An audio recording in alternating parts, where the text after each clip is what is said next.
રાજકોટની civil hospital ફરી એક વખત વિવાદમાં આવી છે તો મોતિયાનું ઓપરેશન કર્યા બાદ દેખાવાનું બંધ થયાનો આક્ષેપ થયો છે। ત્યારે ઓપરેશન સમયે પૂરતા સંસાધનો ન હોવાનો સ્ટાફનો ઉડાવ જવાબ સામે આવ્યો છે। ઓપરેશન બાદ જ દેખાવાનું બંધ થયું હોવાનું દર્દી તેમજ પરિવારજનોએ આરોપ કર્યો છે।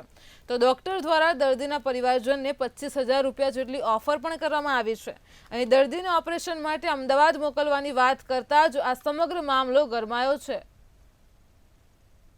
કેટરેક્ટ સર્જરી એટલે મોતિયાનું સર્જરી થયું હતું અને આમાં એક જે સર્જરી છે આમાં એક આપણે સર્જરી કરતા હોઈએ તો આમાં કોમ્પ્લિકેશન થતી હોય એટલે એ એક કોમ્પ્લિકેશન આમાં એટલે કોમ્પ્લિકેશનનું કારણે જે આપણે એક બીજા સર્જરી કરવું પડે અને બીજા સર્જરી માટે આપણે અમદાવાદ મોકલવાનું પ્રક્રિયા છે।